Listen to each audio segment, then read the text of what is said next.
Hey folks, Brian Blessing coming to you from Las Vegas. You can follow me on Twitter at Brian Blessing and follow along right here at Bang the Book, bangthebook.com, the sports betting podcast with our friend Adam Burke's going to be focusing on baseball a lot in the summer months. And talked to Adam, was on the show with him earlier this week, home stretch of the NHL and NBA season. And there's a lot of great opportunities to discuss the NHL, the NBA, and the postseason runs of those sports as baseball gets underway as well. But we want to wrap up college basketball, and we're talking about the Final Four. And let's get to it with Kansas and Villanova. Villanova opened up a 5-point favorite in the game, total 156, totals down to 155.5. Two of the storied, Kansas, big storied program. Villanova, of course, with great pedigree in the NCAA tournament. And, Kansas really battle-tested, you'd have to say. They were 2-2 against the number in their 4 games, and they had to work hard. Easy win over Penn to get things started out of the Ivy League, but they had to work hard, 83-79 to beat Seton Hall. Then Clemson gave them quite the tussle, 80-76 was the final. And then, just like we talked about with Michigan, where Michigan had that miracle shot to win and survive, Kansas avoided the miracle shot. Allen's shot at the buzzer for Duke, around the rim and out, hits the backboard, comes down, and dangles on the rim and falls out, and it goes to overtime, and Kansas dominated the overtime session.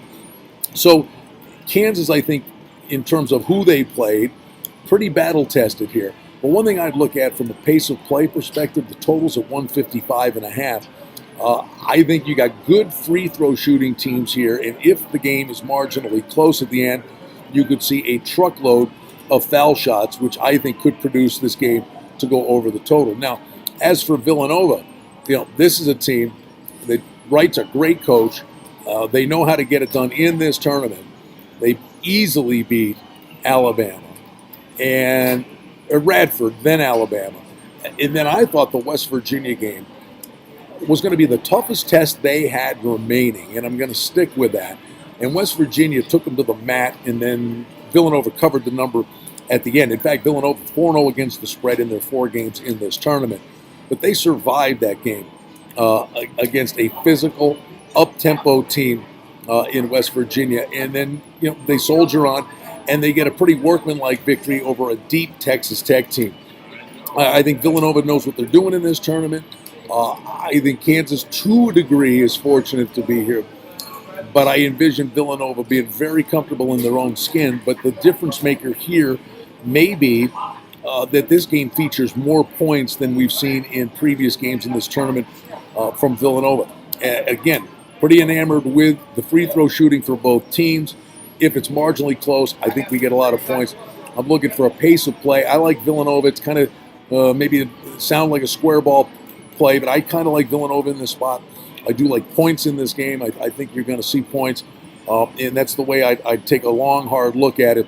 And then, listen, Wright gets it done in this tournament.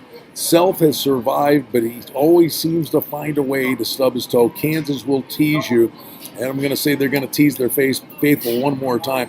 It should be a really good game for a really long time, but I think ultimately Villanova's back class in pedigree and their guard play could be the difference in this game. It's been a great college basketball season, one of the best NCAA tournaments ever. A lot of dogs, a lot of buzzer beaters. The fans love it, and I think we're going to go home in style with a pretty exciting Final Four. When it's all said and done, I think Michigan might be the one cutting down the nets. I do think Loyola gives them a game. Should be a pretty entertaining Final Four. San Antonio, Texas. All the information you need is available to you right here, bangthebook.com. Always inviting you to follow along on Twitter at Bang the Book. Follow me on Twitter at Brian Blessing. And as always, reminding you, don't forget the Sports Betting Podcast with our good friend at Bang the Book, Adam Burke.